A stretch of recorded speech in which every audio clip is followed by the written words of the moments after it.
ইন্না লিল্লাহি মিআতা রাহমাতিন আনজালা মিনহা রাহমাতান ওয়াহিদা। আমার আল্লাহর কাছে এর থেকেও 100টি দয়া আছে। 100টি দয়ার মধ্যে হতে আল্লাহ পাক শুধুমাত্র একটি মাত্র দয়া দিয়েছেন। আর একটি মাত্র দয়া পাওয়ার পর এই মা পাখিটা পেয়েছে, আমি পেয়েছি, তুমি পেয়েছো, তামাম পৃথিবীর মানুষ পেয়েছে, জিন পেয়েছে, পশু পেয়েছে, পাখি পেয়েছে, সবাই পেয়েছে। আর 99টি দয়া সঙ্গে করে নিয়ে কিয়ামতের দিন আমার আল্লাহ রাব্বুল আলামিন তিনি বিচার করবেন। দয়াল রহমান কে পারে বুঝিতে তোমার শান, দয়াল রহমান কে পারে বুঝিতে তোমার শান।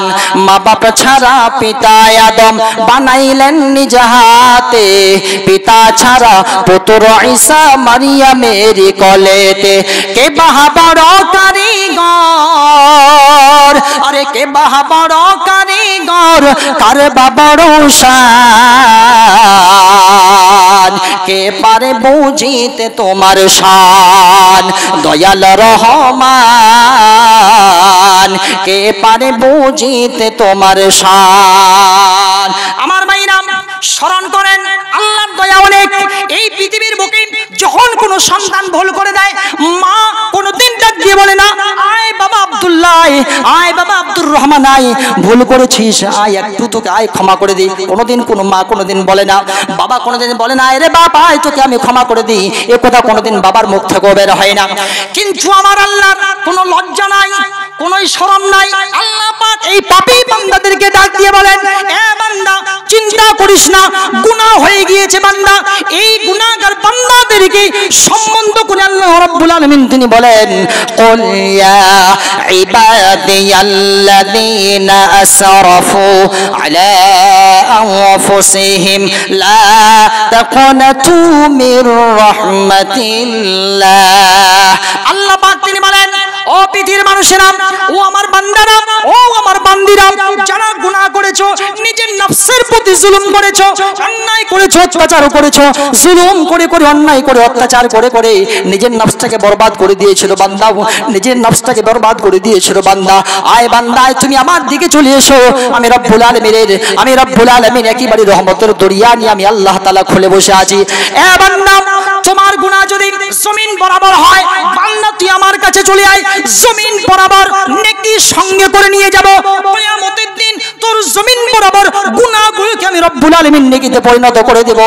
আল্লাহ রাব্বুল আলামিন তিনি বলেন ওয়ালাউ, আল্লাহর নবী তিনি বলেন ওয়ালাউ কানাত মিথলু জাবাদিল বাহার।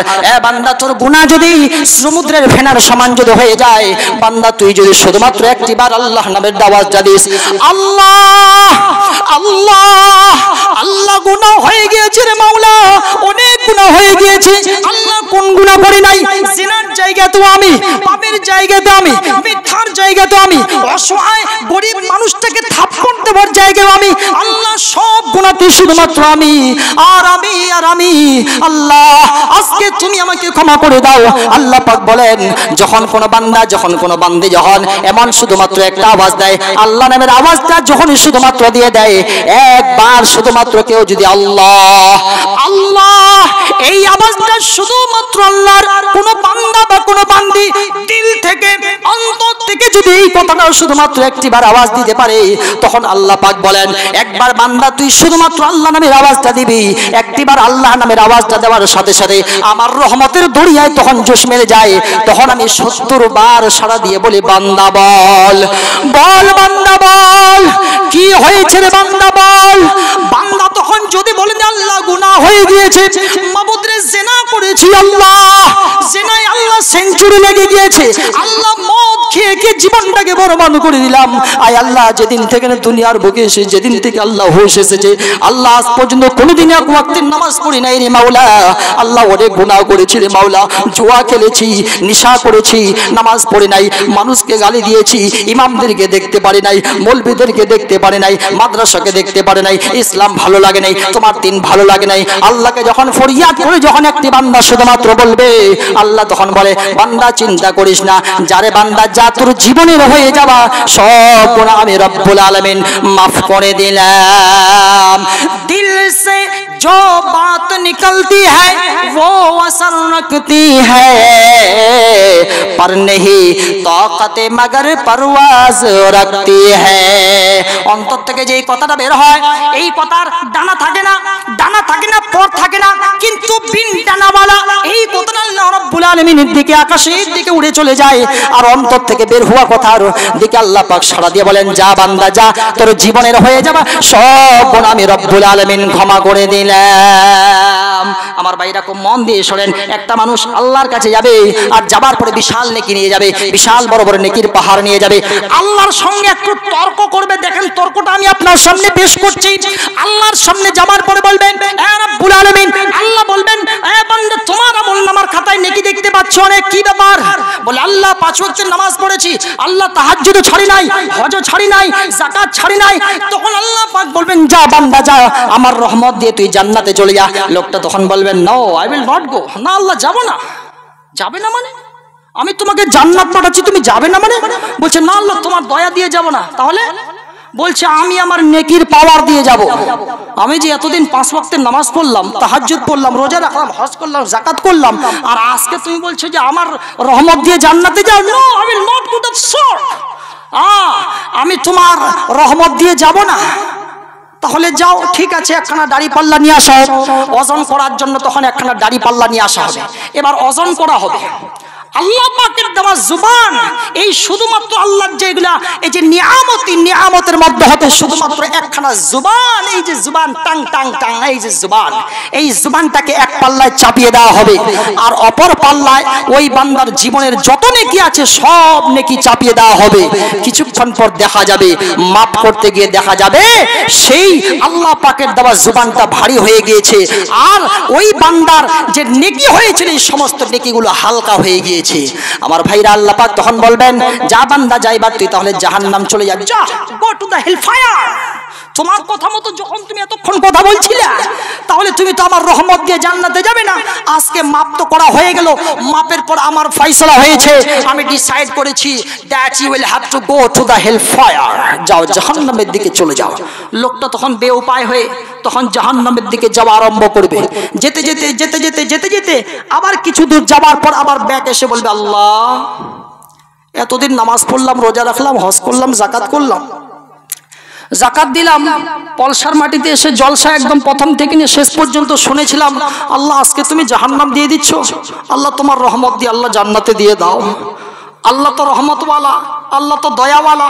99টি দয়া সঙ্গে করে নিয়ে কিয়ামতের দিন আল্লাহ বিচার করবেন। তাহলে আল্লাহ পাক তখন বলবেন, যারে বান্দা যা, যখন তোর আওয়াজ যেহেতু এইরকমই, তাহলে যা বান্দা যা, আমার রহমত দিয়ে আজকে তোর জন্য ব্যাখ্যা হচ্ছে, যা যা বান্দা যা, তুই জান্নাতে চলে যা। আমার ভাইরা, সুতরাং আল্লাহর দয়া, আল্লাহর রহমত একটা মারাত্মক জিনিস। আমার ভাইরা, এই যতগুলো বুড়া মানুষ আছেন, এই বুড়া মানুষগুলোর জন্য একটা হাদিস শোনাচ্ছি, শুনেন। আল্লাহর নবী তিনি একদিন বসে বসে বসে তিনি কান্না করতেছেন, আর কান্না করার পর হযরত ওমর তিনি এসে বলতেছেন, ইয়া রাসূলুল্লাহ সাল্লাল্লাহু আলাইহি সাল্লাম, আপনি কেনই বা কাঁদতেছেন ইয়া রাসূলুল্লাহ? বলেন। আল্লাহর নবী তিনি বলেন, আমি নবী, তুমি ওমর, তুমি তো নবী না, আমি নবী, আমি যা বুঝতে পারি, আমি যা জানতে পারি, তুমি তা জানতে পারো না।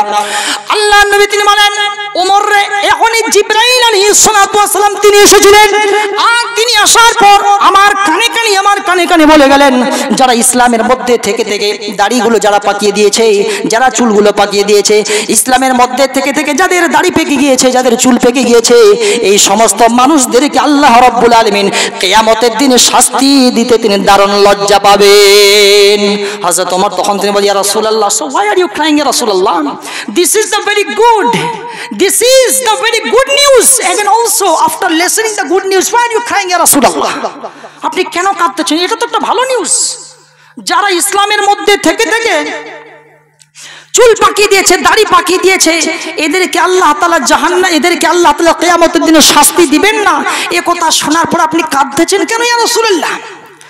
হযরত ওমর তিনি বলেন, যখন একথা বললেন সঙ্গে সঙ্গে পাল্টে আল্লাহর নবী তিনি বলতেছেন, ওমর রে, আমি জানি আমি তো এই জন্যই কান্না করতেছি, কারণ যে বুড়া মানুষগুলো সম্পর্কে আল্লাহর নবী তিনি কথা বললেন, যে বুড়া মানুষগুলো সম্পর্কে হযরত জিবরিল আলাইহিস সালাতু ওয়াসসালাম তিনি আমাকে এই কথা শুনিয়ে গেলেন, এই বুড়া মানুষগুলোর কি লজ্জা হয় না?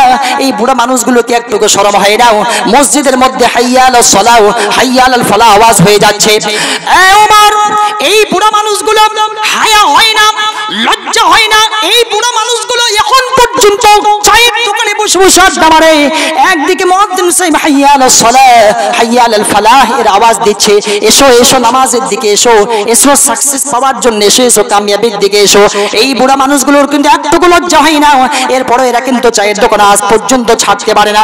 এই বুড়া মানুষগুলো বুড়া হয়ে গিয়েছে, অর্ধেক পা হাত কবর পর্যন্ত চলে গিয়েছে, এই বুড়া মানুষগুলোর কিন্তু আজ পর্যন্ত লজ্জা হয় না, শরম হয় না, এখন পর্যন্ত গুটকা খাওয়াটা ছাড়ে নাই, জর্দা দিয়ে পান খাওয়া এখন পর্যন্ত ছাড়ে নাই।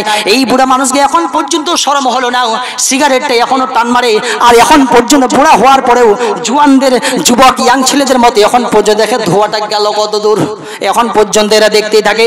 এই বুড়া মানুষগুলোর শরম হচ্ছে না, এই শরম না হওয়ার কারণে আমি বিশ্ব নবী মুহাম্মদুর রাসূলুল্লাহ এই জন্য কান্না করতেছি, ওমর, এই বুড়া মানুষগুলোর কিন্তু আজ পর্যন্ত এদের শরম হচ্ছে না, হায়া হচ্ছে না।